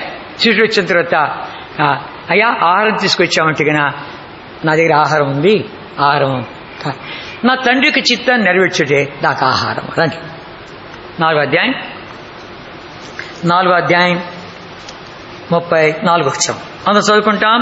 యేసు వారిని చూచి నన్ను పంపిన వాని చిత్తము నెరవేర్చుడు, ఆయన పని తుదముట్టించుడు నాకు ఆహారమైనది అంటాడు. కనుక నా ప్రభుకి చిత్తాన్ని నెరవేర్చడానికి వచ్చాను. ఇందాక అనౌన్స్మెంట్ చెప్తూ వచ్చారు. 64వ సంవత్సరంలో దేవుని చిత్త ప్రకారము ఆ దైవజనుడు భక్సింగ్ గారు చేస్తూ వచ్చాడు. దేవుని చిత్తాన్ని కనుగొనేవాడు, ఆ చిత్త ప్రకారం చేస్తూ వచ్చాడు. అది ఇంతవరకు కొనసాగించబడుతోంది. ఏం చెప్తున్న సంగతి కనుక ఆ చిత్తాన్ని నెరవేర్చాడు. ఈ గొప్పదైన ప్రత్యక్షత తీసుకొచ్చాడు. ఈ ప్రత్యక్షతలో నడిపిస్తున్నాడు. కాబట్టి ఎన్ని కలవరాలు ఉన్నా, ఎన్ని ఆందోళనలున్నా, ఎన్ని సమస్యలున్నా, ఎన్ని చిక్కులున్నా, ఎన్ని తుఫాన్లున్నా సాగుతుంది. అన్ని సాగుతున్నాయి. కాన్వకేషన్లు, యూత్ క్యాంపులు, బాప్తిస్మాలు, తర్వాత గృహప్రవేశాలు, తర్వాత మందిర ప్రతిష్ఠితులు, ఎన్ని ఓపెన్ ఎయిర్లు ఎన్ని సాగుతూనే ఉన్నాయి. కారణం ఏంటి? ఈ ప్రత్యక్షత అట్లాడిది. ఆ దైవజనుడు తీసుకొచ్చే ప్రత్యక్షత ఏంటంటే దేవుడి చిత్తాన్ని నెరవేర్చాలని చెప్పి ఆయన తాపత్రయం. అర్థమైందా? ప్రతి చిన్న విషయంలో దేవుని చిత్తాన్ని నెరవేర్చాలని చెప్పి ఆ మనుషుడు సమర్పించుకున్న కారణం చేత దైవజనుడు ఆ కారణం చేత దేవుడి చిత్తంలో ఈ యొక్క ఏర్పాటు తీసుకొచ్చి చేసిన కారణం చేత నేడుదలకి సాగుతుంది. ఎందుకు? ఇదే చివరి ప్రత్యక్షత ఆరాధన. దీని తర్వాత ఏం ప్రత్యక్షత లేదు కనుక ఇది సాగుతుంది. కనుక దేవుడి చిత్తాన్ని గురించి ఆయన ప్రతి చిన్న విషయంలో కూడా దేవుడి చిత్తం. ఆశగలవాడు ప్రాక్టీస్ చేసుకుంటే అది కూడా అనుభవించవచ్చు. నేను ఎన్నో విషయాలు కనుగొన్నాను. దాని చిత్తాన్ని నేను కనుగొంటూ వచ్చాను. ఒకసారి భక్సింగ్ గారిని అడిగాను. ఒక పుస్తకం రాశారు మీరు, 7 అంశాలు చూడొచ్చు, 7 అంశాలు దేవుని చిత్తం కనుగొంటే ఎట్లు అని 7 అంశాలు ఉంది. దీన్ని ఎలా కనుక్కుంటారు? అన్నిటికీ 7 అంశాలు చూస్తారా అన్నాను. భక్సింగ్ గారు ఏమన్నారు తెలుసునా? ఏమన్నారంటే, తిమోతి మీ ఇంట్లో ఎవరో తుమ్మారు, నువ్వు చూడలే, మా అమ్మ తుమ్మింది అని చెప్తూ. మీ ఇంట్లో ఎవరో దగ్గారు, చూడలే, మా తాత దగ్గాడని చెప్తూ. ఎవరు ఇంట్లో ప్రవేశిస్తున్నారు కనుక వాడు చప్పుడు ఉంది, నువ్వు చూడలే, ఎవరంటే మా నాన్న వస్తున్నాడు. నీకు ఎలా తెచ్చును కనుక అలవాటైపోయింది. నీ ఇంటి వాతావరణం అంతా అలవాటైపోయింది. ఆ రీతిగా దేవుడి చిత్తము మాకు అలవాటైపోయింది అన్నాడు. అర్థమైందా? అది నామం చూడబడింది కనుక అనేక విషయాలు నేను కూడా దేవుడి చిత్తాన్ని కనుగొనేవాడిని, అడిగేవాడిని. ప్రభా ఆయనకైనా మాకేం చెప్పమని చెప్పి తారీఖుల విషయంలో కూడా చెప్పేవాడు. ఈ తారీఖులు ఒట్టడిగా రాయా మేము, కాన్వకేషన్ నవంబర్లో బాగుంటుంది అని చెప్పడం కాదు, తారీఖులతో పాటు ప్రభు చూపించాడు, అలా మేము కనుగొన్నాం అని అంటూ ఉంటే అరే తారీఖులు ఎట్లా వాడు చెప్తాడు దేవుడు అని చెప్పి నేను ఆశ్చర్యపోతూ ఒకసారి ఒక పెద్ద గాస్పెల్ క్యాంపెయిన్ పెట్టుకొని దాని కొరకే ఎన్ని ఆలోచించాను. ప్రభు ఏ దిక్కులో పోవాలా, ఎన్ని కిలోమీటర్లు పోవాలా అన్ని కూడా అడుగుతూ వచ్చాను. కనుక ఏ దిశలో పోవాలా అన్ని కూడా అడుగుతూ వచ్చాను. అన్నిటికీ ప్రభు చూపిస్తూ వచ్చాడు. తారీఖులు లేవు. ప్రభా భక్సింగ్ గారికి తారీఖు చూపించావంటేనే నాకెందుకు చూపించావు తారీఖు అని చెప్పి కనిపెడుతున్నా, అన్ని చెప్తున్నా సమాజానికి. అన్ని ప్రభు చెప్పాడు. తారీఖు కొరకు ఎదురు చూస్తున్నాను. భక్సింగ్ గారి దేవుడు మన దేవుడు కూడాను, ఆయన మనకి చూపించాడు అని చెప్పి అడుగుతూ ఉంటే ఒక స్థలంలో నేను పోవాలి, మామూలుగా వెళ్తాను అక్కడికి. ఆ స్థలంలో వెళ్ళి ఇంకా ఎవరు రాలేదు, ఆ సాయంకాలం మీటింగ్ అక్కడికి పెట్టాలా, ప్రతి గురువారం వెళ్తాను అక్కడికి. అక్కడ వెళ్తుంటే ఏం చెప్పాలి ప్రభా అని చెప్పింది నేను కనిపెడుతూ కనుక అలా తీసేసి తీసుకుంటూ ప్రభా ఏం చెప్పాలంటూ ఉంటే తేటగా మాట్లాడాడు. ఫలాని నెల ఫలాని తారీఖు అది చూడగానే అరే కనిపెడుతుంటు కదా, అదే తారీఖులో ఇచ్చాను నేను, ఈ తారీఖులో ఈ నెలలో ఈ తారీఖులో బయలుదేరు. ఆశ్చర్యపోయాను. ఇట్లా కాదు, ఎంత ఆశ్చర్యపోయానంటే ఆ రోజు వాడికి ఇచ్చిన వర్తమానం ఏంటంటే దేవుడి చిత్తాన్ని గురించి ఇచ్చాను వర్తమానం. కనుక ఆ రీతిగా ఈ గొప్ప దైవజనుడు ఈ ప్రత్యక్షతలకు వచ్చిన కారణం చేత ఇంతవరకు సాగుతుంది. అర్థమైందా? ఇంతవరకు సాగుతుంది. ఉన్నాయి సమస్యలు, ఉన్నాయి కష్టాలు, ఉన్నాయి చిక్కులు ఇరుకులు అన్నట్లు. అయితే ఆ ప్రభువు ఏమంటాడు, ఆయన చిత్తం నెరవేర్చుడు, దాన్ని తుదముట్టించుడు, అది నాకు ఆహారమైంది కనుక అది అట్టి ఆహారంగా తీసుకో. అది ఆహారం. మనుషుడు రొట్టె వల్ల మాత్రమే కాదు కానీ దేవుని నోట వచ్చే ప్రతి మాట వలన జీవించును అని చెప్పిన తర్వాత వాళ్ళంటారు, ఏంటి ఎవరైనా ఇచ్చారా, మనకు సమరులకి సంబంధం లేదే, ఏమైనా తిన్నాడా, ఆమె ఏమైనా ఇచ్చిందా ఏంటి అంటూ ఉంటే అప్పుడు ప్రభు అంటున్నాడు, రండి యోహాను సువార్త 4వ అధ్యాయం, యోహాను సువార్త 4వ అధ్యాయం 34-35 చదువుకుంటాం. 34-35. యేసు వారిని చూచి, నన్ను పంపిన వాని చిత్తం నెరవేర్చుడు, ఆయన పని తుదముట్టించుడు, నాకు ఆహారమైనది. ఇంకా 4 నెలలైన తర్వాత కోతకాలం వచ్చునని మీరు చెప్పుదు కదా. ఇదిగో మీ కన్నులెత్తి పొలములు చూడి, అవి ఇప్పుడే తెల్లవారి కోతకు వచ్చునవని మీతో చెప్పుచున్నాను. ఇంకా ఎప్పుడూ కాదు, తెల్లవారినాయి, కోతకు వచ్చింది అని చెప్పాడు. దేనికి వచ్చాడు? శిష్యుడికి పాఠం నేర్పించుడికాయ, దైవ చిత్తాన్ని నెరవేర్చుడికాయ. ఆయన సమరయ మార్గంలో వెళ్ళవలసి వచ్చాను. 5 పిరమిడ్తో జీవించిన వ్యక్తి ఇప్పుడు ఉండేవాడు కూడా తన పిరమిడ్ కాడు. అట్లాంటి కాలంలోకి వచ్చాం మనం. నేను 64లో ప్రభుని నమ్మాను. అప్పుడు బక్సింగ్ బిల్లిగ్రామ్ గారు ఏదో ప్రశ్నకి జవాబు ఇస్తాడని చెప్పి ఒక పుస్తకం దొరికింది. ఆ పుస్తకం దొరికితే ఇది ఏం ప్రశ్నలు ఏం జవాబా డాక్టర్ బిల్లిగ్రామ్ గారు అంట పెద్ద పుస్తకం రాశారని చెప్పి కొని దాన్ని చదువుతూ ఉంటే చింపి పడేస్తే బాగుండి అనిపించింది.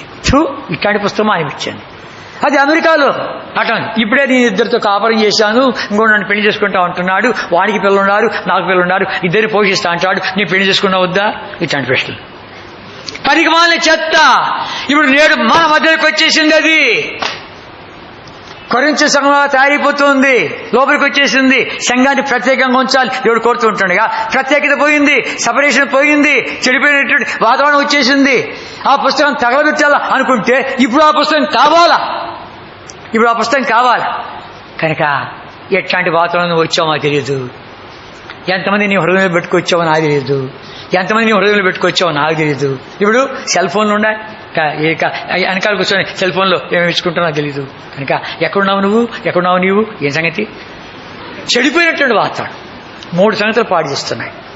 నా పెట్టుకో, 3 సంగతులు పాడు చేస్తున్నాయి. మొట్టమొదటిది ఏం పాడు చేస్తుంది? నీ సెల్ ఫోన్ పాడు చేస్తుంది. రెండవది నీ ఇంటర్నెట్ పాడు చేస్తుంది. మూడవది నీ బండి పాడు చేస్తుంది. ఎక్కడ పోతావు నీకు తెలీదు. కనుక ఇవే చెప్పాను నేను. కనుక ఈ 3 జాగ్రత్త ఉండకపోతే కాపాడబడదు. జాగ్రత్త. ఈ 3 కాపాడుకో.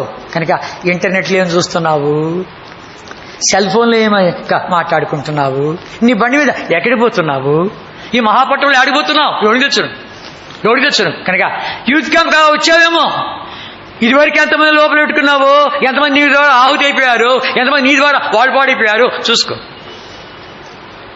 విజయవాడలో ఉన్నప్పుడు అదేదో గాంధీ హిల్ అంట, ఆ హిల్ మీదకి వెళితే ఆవిడ మసక చీకట్లో వెళితే మొత్తం లైట్లు పడితే విజయవాడ అంతా చూడొచ్చు అంట, చాలా బాగుంటుంది అని వాడు చెప్తే వెళ్ళాను.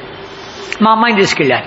మా అమ్మాయిని తీసుకుని వెళితే మా అమ్మాయి ఏమైంది, మా అమ్మాయి తీసుకెళ్తుంటే అప్పుడు ఇప్పుడే చీకటి పడతా ఉంటే కొండ మీదకి ఎక్కుతుంటే అక్కడ 2 కూర్చున్నారు, అక్కడ 2 కూర్చున్నారు, గోడ మీద అక్కడ 2 కూర్చున్నారు. ఎవరో వీళ్ళని చూస్తుంటే గమనించి చూస్తే ఒక ఆడవ మగ స్టూడెంట్స్. మధ్యలో స్తంభం లేదు. మధ్యలో స్తంభం లేకపోతే లైట్ లేదు, లేకపోతే బిడా నాకు నెమ్మది లేదు, పోదాం కదా, ఇంటికి పోతాం కదా, వెనక్కి వచ్చేసి వెళ్ళి 2 చూస్తున్నారు, గుంపులు కూర్చొని మాట్లాడుకుంటున్నారు. చూస్తుంటే ఏంటిదంటే, పప్పా ఇదేం చూస్తావు, తిరుపతికి రా, మా మహిళా యూనివర్సిటీకి రా, నీకు తెలుస్తుంది. ఏమంటుంది రా, తెలుస్తుంది. ఏం తెలుస్తుంది? సాయంకాలము జతలు మైదానంలో కూర్చోంటారు, బాయ్ ఫ్రెండ్ అంట, గర్ల్ ఫ్రెండ్ అంట కూర్చోంటారు. వాళ్ళు చూస్తుంటే నాకు ఏడుపు వస్తుంది పాప. ఎందుకంటే వాళ్ళ అమ్మ నాన్న ఏం సంపాదించి పంపిస్తున్నారు ఏమో తెలియదు, కానీ ఎట్లుంది, వాళ్ళు ఎంత ప్రయాసపడుతున్నారు, ఎంత ఖర్చు పెడుతున్నారు, వాళ్ళు ఏ పొలాలు తాకట్టు పెట్టుకుంటున్నారు, ఏ ఇళ్ళు తాకట్టు పెట్టుకుంటున్నారు, మా పిల్లలు బాగా చదవాలని చెప్పి పంపిస్తుంటే ఈ వేషాలు. మేము పోతుంటే ఇంకొంతమంది అయ్యా 105వ నెంబర్లో సిగరెట్స్ ఉంటుంది, పిలుస్తావా అని వాళ్ళంటే మేము ఇంకా పోతా ఉంటే కనుక 204లో ఇంకొక ఆమె ఉంది, ఎవరు మహాలక్ష్మి ఉంది, పిలుస్తావా? ఎట్లా చూసే సంగతి ఎంత చెడిపోయినటువంటి వాతావరణం వచ్చేసింది, పాడైపోయింది. అట్లాంటి వాతావరణంలో యవనస్తులు కాపాడబడుటకాయి నీ హృదయంలో ఉన్నటువంటి కలుషితం, నీ హృదయంలో ఉన్నటువంటి అపవిత్రత, నీ హృదయంలో ఉన్నటువంటి యొక్క నవనాగరికమైనటువంటి యొక్క సంగతులన్నీ కనుక పాడిపోయి ఉండేట్టుగా నెమ్మదిగా బతుకుతూ ఉంటుండగా ఆత్మహత్య చేసుకుంటే మేలైనట్టుగా ఎంతమంది ఆవుతైపోతుంటున్నారు. వద్దు కనుక అలా వచ్చాము. పని కట్టుకొని ప్రభువు సమరయ మార్గమున వెళ్ళవలసి వచ్చను. ఆమె మార్పు పొందగానే ఊరు వచ్చింది ఏకమైన. అబ్బా ఇక్కడ ఉంటున్నాడు వచ్చాడు, కొండ వదిలిపెట్టి వెళ్ళింది, ఊరు ఏకం వచ్చింది. ఇది దేవుడి చిత్తని చేసింది. చూశారా అని చెప్తున్నాడు. ఇంకా 4 నెలల తర్వాత అయితే కాదు, ఇప్పుడే వచ్చింది కనుక ముందు నువ్వు ఎరిగావంటే తర్వాత ఇంకొంచెం తీసుకుని రావచ్చు. ప్రభా నన్ను విడుదల గావించావు, నన్ను విడుదల గావించావు, అపితమ బతుకుని విడుదల గావించావు, చెడిపోయినట్టు ఆత్మని విడుదల గావించావు కనుక శత్రువు ఏదో పాడు చేస్తుంటుండగా జాగ్రత్తని వేరుగా ఉండేది దేవుని చిత్తం. మొట్టమొదటి అది కాపాడుకో. ఏంటంటే రండి,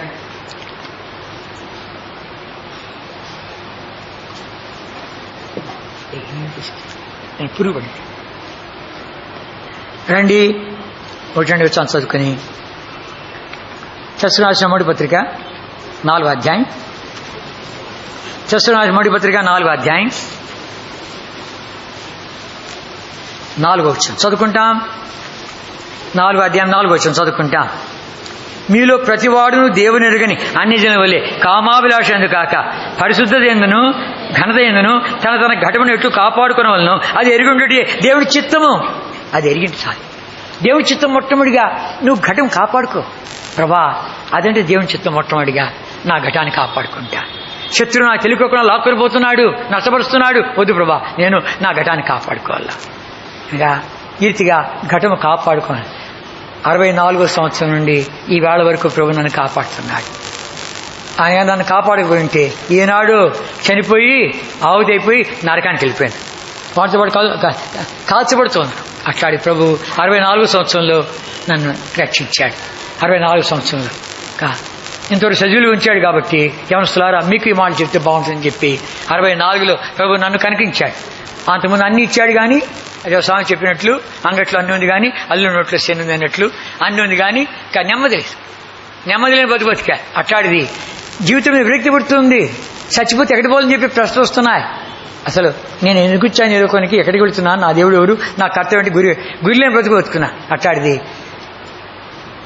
అర్థం లేని బ్రతుకు వ్యర్థమని చెప్పి ఎందుకు బతకాలా ఎవరికి బతకాలని చెప్పి దీన్ని చెప్పేవాడు ఇంకా ఎవడు లేడు, దేవుడు చెప్పాలని చెప్పింది. ఇల్లు చుట్టూ పారిపోగానే తిరుపతి వదులుకొని కన్యాకుమారికి యాత్ర చేశారు. ఏ దేవుడు మాట్లాడలే.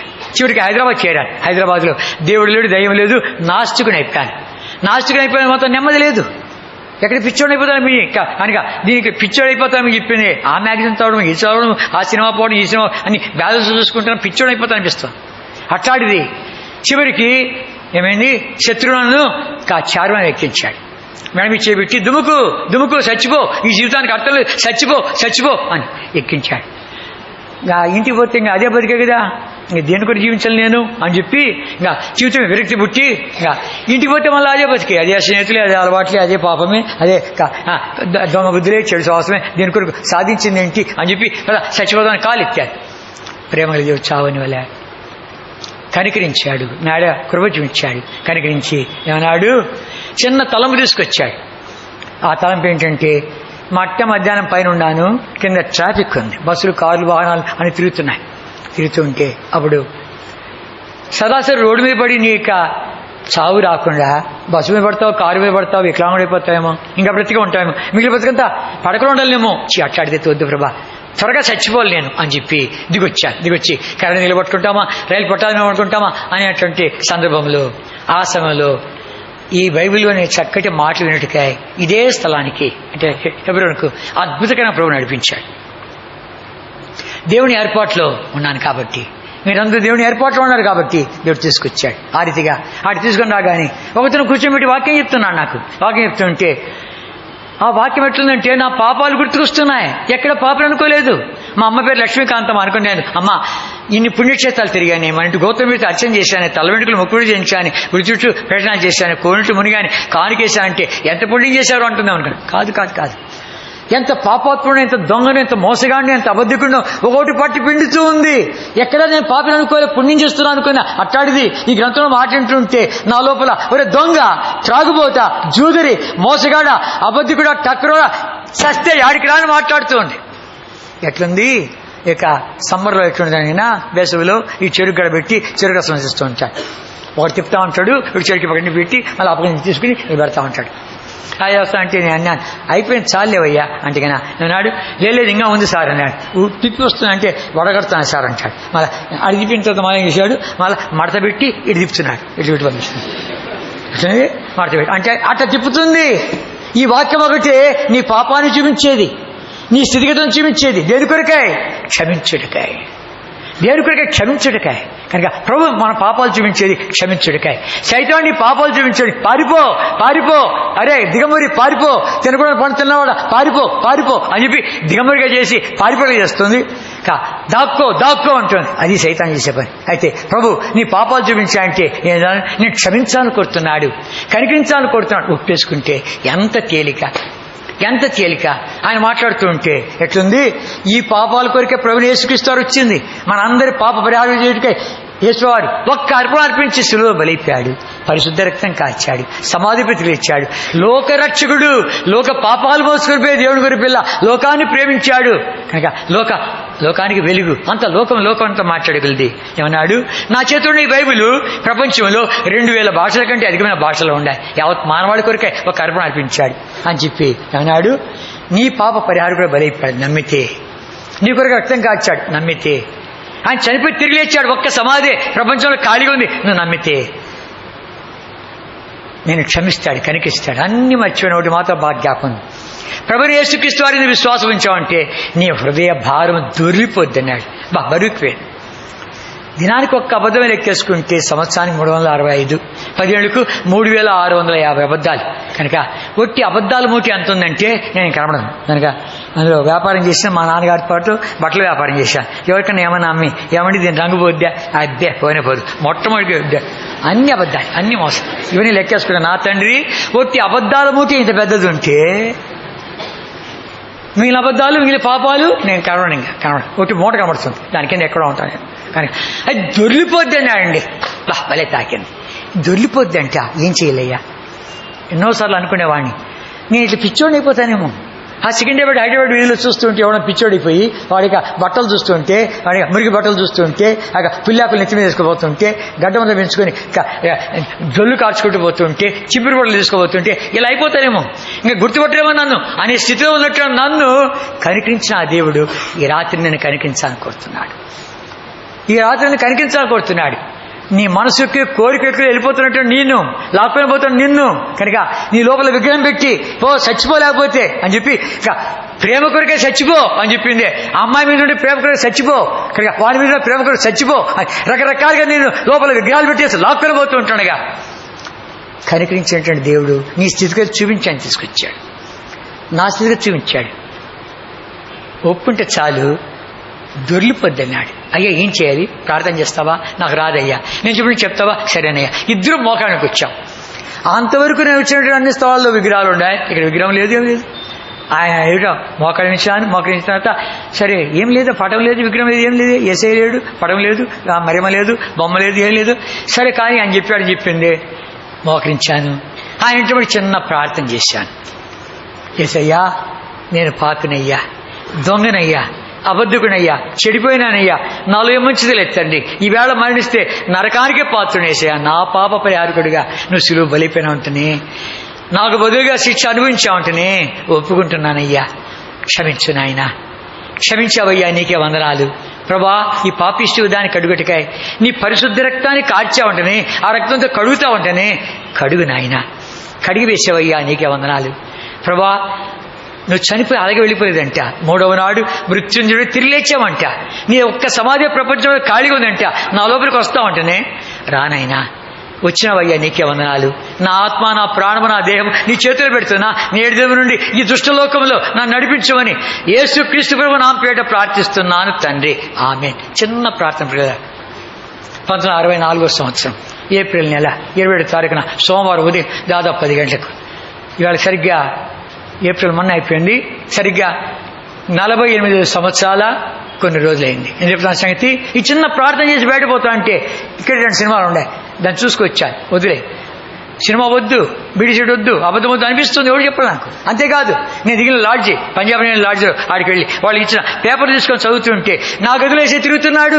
కొత్తగా ఉంది, అప్పటికి నెల దాటుతుంది. ఈ లాడ్జిలో దిగినాను. ఈ లాడ్జిలో ఖాళీగా ఉంది, అన్ని లాడ్జిలో ఖాళీగా. ఈ లాడ్జిలో చూస్తే కనబడు, తిరుగుతున్నాడు. ఎవరండి తిరుగుతున్నా చూస్తుంటే భయం అవుతుంది, సంతోషం అవుతుంది. మళ్ళీ అక్కడికి వచ్చాను, బయట కొనుక్కున్నాను. చదువు మొదలు పెడితే వాళ్ళు అన్నారు, ఇదిగా బైబిల్ అటు చదివే కాదు, మోకాళ్ళ మీకు చదువు. ఈ దేవుడు మాట్లాడతాడు, ఆయన సజీవుడు, సత్యవంతుడు, మాట్లాడు దేవుడు అని. ఏంటంటే ఇంత యాత్ర చేసే ఎదుడు మాట్లాడేది, ఇక మాట్లాడతానని చెప్పి మోకాళ్ళ మీద చదివిందే. ఒకసారి స్వరం వినగానే ఆశ్చర్యపోయి ఎవరో మాట్లాడుతామని చూస్తే అదే వాక్యం. ఆ సంతోషం తట్టుకోలేక తలుపు గడి పెట్టి నాట్యం ఆడి కింద పడి, తండ్రి ఆపు చాలు ఆపు. అంత సంతోషం. నా డబ్బు ఇవ్వలా, నా చదువు ఇలా, నా తల్లిని ఇలా, నా స్నేహితులు ఇలా, లోకం ఇలా, యాత్రలు ఇలా. ఎక్కడ దొరికింది? 27వ తారీఖున ఏప్రిల్ నెల 64వ సంవత్సరం సోమవారం ఉదయం దాదాపు 10 గంటలకు యేసయ్య పాపినంటి ఇచ్చాడు. ఎంత సంతోషం అంటే ఎక్కడ దొరకని సంతోషం, ఎంత నెమ్మది అంటే ఎక్కడ దొరకదు. కనుక నన్ను నేను పిచ్చోడి అయిపోతాను అనుకుంటా అంటే నా జీవితం చేసి పిచ్చోడికి లెక్కెట్టారు. ఎందుకు? పూర్తి మారిపోయా. అబద్ధాలు సరి చేసుకుంటున్నా, దొంగతనాలు సరి చేసుకుంటున్నా, అన్ని సరి చేసుకుంటున్నా. నా ఇంత పోయి చెప్పాను, అందరికి పోయి చెప్పాను, అందరు సరి చేసుకుంటూ ఉంటే ఎట్లుంది? ఏంటి అభిమాన సంగతి ఏమిటంటే మారిపోయినాడు. వాడు బతుకు వాడు చెప్తాడు, పోయి అడగండి నేను చెప్తాను. నాకే తెలుసు నా లోపల. కనుక నా పాప క్షమించబడ్డా తెలుసును, నా హృదయం కలవడం నాకు తెలుసును, నా లోపల నా ప్రవృత్తి తెలుసును, మాట్లాడుతున్నా నాకు తెలుసును, ప్రార్థన జవాబిస్తున్నాడు తెలుసును, పాపం మీద విజయమిస్తున్నా తెలుసును. పిచ్చోడికి లెక్కటి పిచ్చాలతో తెచ్చారు, చెప్పాను ఇందాక, పిచ్చాలతో తెచ్చిపోయారు. అంతేకాదు మందు పెట్టారని చెప్పి మందు చేయించడానికి వెళ్ళారు. వీడికి దయ్యం పట్టిని చెప్పి రకరకాల లాక్కోపోయారు. ఎన్నెన్నో చేస్తూ వచ్చారు. తాయితులు, మంత్రాలు, ఎన్నెన్నో మంత్రాలు ఎన్నెన్నో చేస్తూ వచ్చారు. చివరికి ఏమైంది? కనుక వాళ్ళు విసిగిపోయి ఏం చేయలేని స్థితికి వచ్చింది. కనుక అట్లాంటి నా జీవితంలో చేసినటువంటి కార్యాలు మీ అందరికి చెప్పుటికాయ. 48 years, 48 సంవత్సరాలు మీ మధ్యలో ఉన్నటువంటి నేను యంగ్ మ్యాన్ కాదు, ఓల్డ్ మ్యాన్. 73 అయిపోయింది, 74లో నేను ప్రవేశించినాను. 73 years చెప్పాలంటే 74 హాఫ్ అయిపోయింది. ఇప్పుడు నేను చెప్పే సంగతి 2 అనిపించాను కాబట్టి చెప్పగలుగుతున్నాను. కనుక నువ్వు ఒట్టిగా రాలేదు, ఇక్కడికి నువ్వు ఒట్టిగా రాలేదు. 38 ఏళ్ళు ఉన్నాడు వాడు, వాడిని పని కట్టుకునేట్లు దేవుడు ఇచ్చాడు. ఆరికి నేర్కొస్తున్నాడు. ఆ యొక్క దయ్యం పట్టినటువంటి వాడి సంగతి చూశావు కదా, పని కట్టుకొని వాడి దగ్గరికి వెళ్ళాడు. పని కట్టుకొని మళ్ళా ధోని ఎక్కాడు, వెళ్ళిపోయాడు. తర్వాత మనం చూస్తూ వచ్చామంటే ఎట్లుంది? ఆ కుష్ఠరోగి దగ్గరికి వచ్చాడు, పని కట్టుకొచ్చాడు, నాకు ఇష్టమే అన్నాడు. ఆ తర్వాత ఆ దయ్యం పట్టిన వాడి దగ్గరికి వచ్చాడు, నాకు ఇష్టమే. సమరయ స్త్రీ, జాగ్రత్త. అట్లాంటి సమరయ స్త్రీలుగా ఎంతమంది హృదయాల్లో ఎట్లా తయారైనాయో తెలియదు. ఇప్పుడు విదేశ వాతావరణంతో వచ్చేసి ఉంది. కనుక ఎవడు పడితే వాడు ఏదేదో చేసుకుంటున్నాడు. కనుక సొంత ఏర్పాటు చేసుకుంటున్నారు, సొంతగా ఆత్మహత్య చేసుకుంటున్నారు, కలవరపడుతున్నారు, ఆందోళన చేస్తున్నారు, లోకం లాక్కొని పోతుంటుండగా చేతులు చాచి వేస్తున్నటువంటి ప్రభువు నీ జీవితానికంటే అర్థమంటే ఒకటి ఉంది అని ఎరుక చేయటకాయ నేను యూత్ క్యాంప్ తీసుకొచ్చాడు, పని కట్టుకొని తీసుకొచ్చాడు. ఒక్కడి కొరికే ప్రభు వెళ్ళాడు, వాడు అందరూ చెప్పడం మొదలుపెట్టాడు. ఆ దయ్యం పట్టిన వాడి దగ్గరికి వెళ్ళాడు. కనుక నువ్వు పోరా అని దిక్కబోయిలు అందరూ పోయి చెప్పాడు. ఆ కుష్ఠరోగి ఒక్కడే తాకాడు, వాడు బాగా వాడు చెప్పొద్దు అంటే అందరూ చెప్పడం మొదలుపెట్టాడు. ఆ రీతిగా సమరయ స్త్రీ కొండ వదిలిపెట్టి వెళ్ళిపోయింది. సమరయులందరూ పరిగెత్తి వచ్చారు. ఈ నా సంగతి చెప్పిన వాడు క్రీస్తు కాడ రండి అని సమరయ పట్టణమంతా లాక్కొచ్చింది.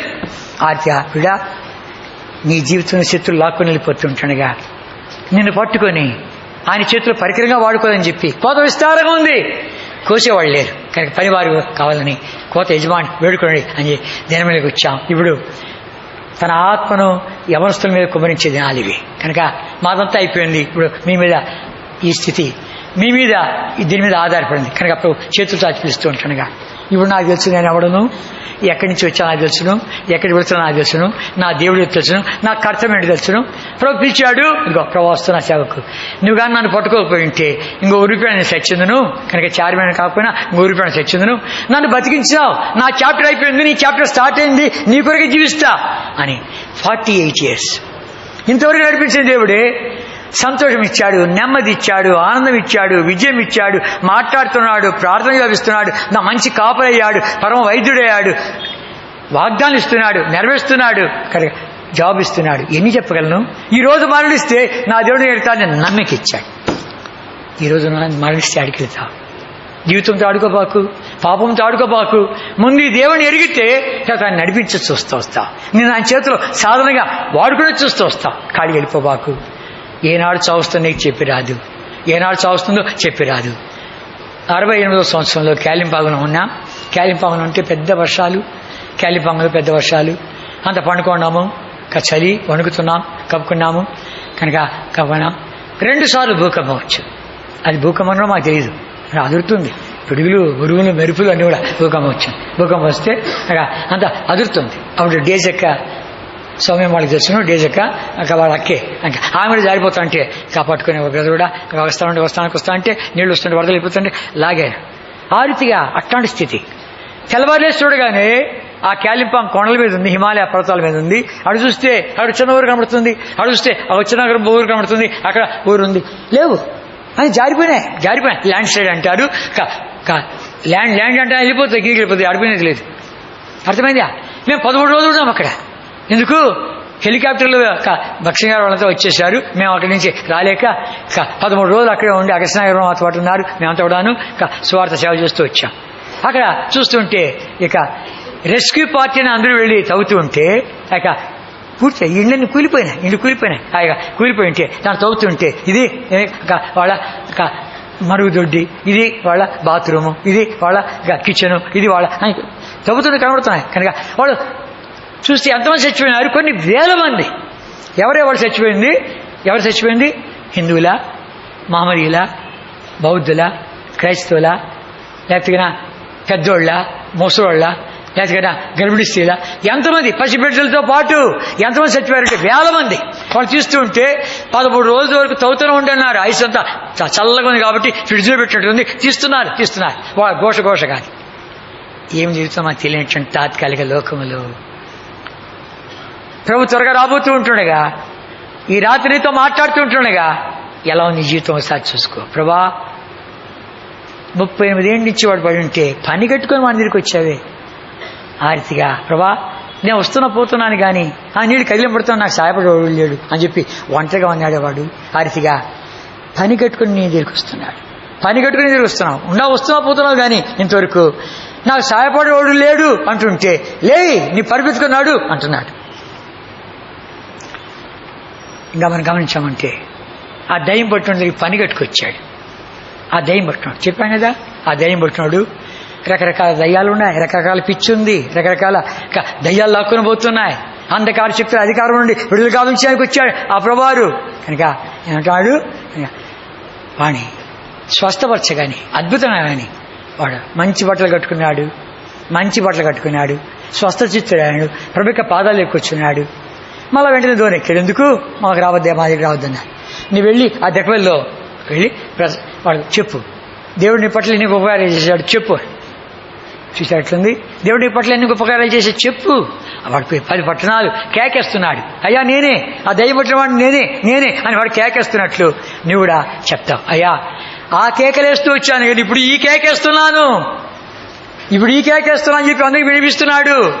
నా చేతులు చూడు, నా గొలుసులు చూడు, వాడు తుత్తులు చేసిన చూడు, గాయాలు చూడు, కేక వేసిన నేనే, ఆ దయ్యాల మధ్యలో ఉండేవాడు నేనే, సేనాన్ని దయపెట్టేవాడు నేనే, నా స్వస్థపరిచాడు, మంచి బట్టలు అని 10 పట్టణాలు వెళ్ళి వాడు స్వార్థ అందిస్తున్నాడు. అలా వెళతావు నువ్వు కూడా, అలా వెళతావు. సమరయ స్త్రీ 5 మందితో కాపురం ఉంది. ఇప్పుడుండేవాడు తన పెనిమిటి కాడు. ప్రభు ప్రేమతో దర్శించాడు. ఆమె వాక్యాన్ని ఎరిగింది. అయితే తాను బయలుపరుచుకునేడానికి ప్రభు ఎంత ప్రేమతో మాట్లాడుతూ వచ్చాడు. ఆ వాతావరణం వచ్చేసినాగా మన మధ్యలోకి, విదేశీ వాతావరణం వచ్చేసినాగా మన మధ్యలోకి. ఇప్పుడు విదేశాలతో మనం సంబంధం కలిగి ఉన్నాం కదా. కనుక ఎన్ని సంగతులు ఇట్లా చెప్పగలము. కనుక ఇప్పుడు ఆ రీతిగా ఎంతోమంది మార్చుకునేట్టుగా ఎంతోమందితో వ్యభిచారం అనే భయంకరమైన సంగతులు వద్దు. కాపాడబడు, ఇవన్నీ నెమ్మది చేసి చివరికి నిన్ను భయంకరమైన నరకాన్ని లాక్కెళ్ళిపోతుంది. వద్దు. ప్రభు పట్టుకొచ్చాడు, ప్రేమతో మాట్లాడుతున్నాడు. కనుక అట్లాంటిది నువ్వు చేసిందల్లా చెప్పేవాడు ఒకడే. నీ సంగతి అంతా నీకు, నీ దేవుడికి తెలీదు. నేను చేసిందల్లా చెప్పినటువంటి వాడు అని క్రీస్తుగాడా, ఆ క్రీస్తుని తాను బయలుపరచాలని కోరుతుంటున్నాడు. అనేకులకు ఆశ్చర్యం కల్పించాలని కోరుతుంటున్నాడు. అంతేకాకుండా అన్నాడు దైవ చిత్తాన్ని నిర్మించడానికి వచ్చినవాడు కనుక శిష్యులందరూ కూడా ఆశ్చర్యపడేట్టుగా ఇంకా 4 నెలలకు కోత వస్తుంది, పంట చేతికి వస్తుంది అంటున్నావు కదా. ఇప్పుడు తెల్లవారు చూడు, కోత విస్తారం చూడు అని చెప్పి అనగానే వచ్చారు. సమరయులంతా వచ్చారు. ఆర్తిగా అంటురాని వాళ్ళు, కుక్కలాంటి వాళ్ళు, పాపాత్ములు, అపవిత్రులు దేవుని దృష్టికి వాళ్ళందరికీ అట్లాంటి వాళ్ళని స్వస్థపరచడానికి వచ్చాడు, అట్లాంటి వాళ్ళు బాగు చేసేదానికి వచ్చాడు. పట్టణం వచ్చి నువ్వు చెప్పింది కాదమ్మా మేమే ఎరుగుతున్నాం, ఆయన లోకరక్షకుడు అని చెప్పి ఆ రీతిగా నువ్వు కూడా నా మాది కేకేస్తావు. 48 ఏళ్ళు కేకేస్తున్నాను, నాకంటే ఎక్కువ నువ్వు కేకేస్తావు. ఎందుకు? అనుభవించేది ఆ అనుభవం అంటాడు. కనుక వద్దనుకుంటే నీ జీవితాన్ని నువ్వే పోచి. కనుక ఈ 2 అనుభవించా.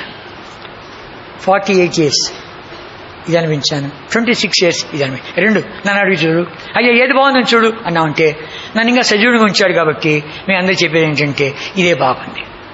ఉండాయి కష్టాలు, ఉండాయి నష్టాలు, ఉండాయి చిక్కులు ఇరుకులు, వాటన్నిటిలో ఆ యొక్క మందిరంలో నడిచే ఆ దైవ సన్నిధి, దైవ స్వరము, దేవుని వాక్యము, వాగ్దానాలు ఇవన్నీ ఎంతగా కాపాడుతున్నాయి, ఎంతగా నడిపిస్తున్నాయి, ఎన్ని ఆత్మీయ పాఠాలు నేర్పిస్తున్నాయి, 1 కాదు 2 కాదు.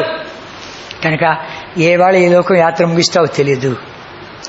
నిన్ను శత్రువులు లాక్కొని పోవాలని చెప్పి రకరకాల పాపపు అలవాట్లన్నింటిలో లోకంలో ముంచేసి లాక్కొని పోయి నెమ్మది లేకుండా చేస్తూ ఉంటుండగా నిన్ను తారుమారు చేసి నేను ఒక గొప్ప దైవజనుడిగా చేసి ఇక్కడి నుంచి పంపించాలని కోరుతున్నటువంటి ప్రభు పని కట్టుకొని నేను తీసుకొచ్చాడు, పని కట్టుకొని నీతో మాట్లాడుతున్నాడు, నీ దగ్గరికి వచ్చాడు. కాడికి వెళ్ళిపోతావా? వద్దు ప్రభా, వాడి కొరకు పని కట్టుకొచ్చా, ఆ దయ్యం పుట్టి వాడికి పని కట్టుకోవచ్చా, ఆ కుష్ఠరోగి పని కట్టుకోవచ్చా ప్రభా, ఆ సమరస్య పని కట్టుకోవచ్చా. కనుక ప్రభా నేను కూడా పని కట్టుకోవచ్చా, ఇక్కడికి నువ్వు నాతో మాట్లాడాలయ్యా, నేను ఎరగాలయ్యా, నీ సంధి నాకు కావాలయ్యా, నీ కృప నాకు కావాలయ్యా, నా స్థితి బాగలేదయ్యా అని చెప్పి ఒప్పుకో చాలు. నేడే గొప్ప రక్షణ. ఏ వేళకు పోతావో తెలియదు. కనుక నేను తెనాల్లో ఉన్నాను, ఈ సందర్భం చెప్పేసి ముగిస్తాను. యాకోబు పత్రిక 4వ అధ్యాయం, యాకోబు పత్రిక 4వ అధ్యాయం 13-14 వచ్చాను, చదువుతాం. నేడేను రేపేను ఒకనొక పట్టణంకు వెళ్ళి అక్కడ 1 సంవత్సరం ఉండి వ్యాపారం చేసి లాభం సంపాదించమని చెప్పుకునే వాళ్ళారా, రేపేమో సంభవించడం మీకు తెలియదు, మీ జీవం ఏపాటిది, మీరు కొంతసేపు కనబడి అంతలో మాయమైపోయి ఆవిరి వంటి వారే. కనుక ఏదో వ్యాపారం చేసుకుంటాం, ఏదో ఉద్యోగం చేసుకుంటాం, ఏదో సంపాదించుకుంటాం అని చెప్పి అనుకునే వాళ్ళారా, ఏమవుతుంది?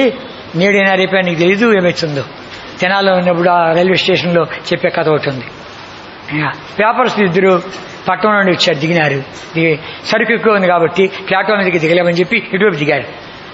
ఈ పట్టాలు దిగినారు, సరుకు దించుకున్నారు. అటువైపు ఎక్కేవాళ్ళు దిగేవాళ్ళతో ఎక్కువ వచ్చారు, సరుకు దించుకున్నారు. ఆయన ఆ పెట్టిలో నుండి ఆ తలుపు నుండి దిగినాడు, ఈ తలుపు నుండి ఈయన దిగినాడు. ఇది దిగి సామాన్తో దించుకొని 2 మధ్యలో పెట్టుకొని బండి వెళ్ళిపోయిన తర్వాత పెట్టచ్చులే అని చెప్పింది. ఏది సామాను ప్లాట్ఫామ్కి పెట్టచ్చు, నీకు ఆ సరికి కట్టిచ్చాడు, ఈ సరికి ఏ రేటు ఇచ్చాడు అని వాళ్ళు మధ్యలో మాట్లాడుకుంటుంటే ఈ పట్టాల మీద ఇంకో బండి వస్తుంది. వాళ్ళే చూడటంలే, వ్యాపారమే, వాళ్ళు మాట్లాడుకుని చూసుకుంటున్నా ఎట్లిచ్చా అది ఇచ్చా అనుకుంటా ఉంటే ఇది వెళ్తుంది, ఇది శబ్దం అవుతుంది, అదే దగ్గర వస్తే అది శబ్దం అవుతుంది, ఇదే అనుకుంటున్నా. అది చూడవాళ్ళు ఇది మాట్లాడుకుంటా ఉంటే లెక్కలేసుకుంటూ ఉంటే రానే వచ్చింది, కొట్టింది, పిట్టలు ఎగినట్టు ఎగిరిపోయారు. వద్దు, జీవితంతో ఆడుకోబాకు. ఎలాగో ఇప్పుడు మరణిస్తావు నీకు తెలియదు. చావు రాకముందే, యాత్ర ముగించకముందే ప్రభు నేను పట్టుకొని వచ్చి ఉంటుండగా ఎట్లాంటి స్థితిగతులు వచ్చావో నేను అలాగే పంపించకుండా తారుమారు చేయాలని చెప్పి అంత గొప్ప దేవుడు ప్రేమతో ఈ రాత్రి నీతో మాట్లాడుతుంటానుగా, ప్రభా నాతో మాట్లాడుతున్నా అని ఒప్పుకున్నావంటే నేడే గొప్ప రక్షణ అనుభవిస్తావు. వచ్చినట్లు ఉండదు, సంతోషంగా గంతులు వేసుకుంటూ వెళ్తావు, నాకంటే గట్టిగా అరుస్తూ వస్తావు. రండి ప్రార్థన చేసుకుంటాం. అందుకని మూసుకోవాలి, ఎవడు కదలొద్దు.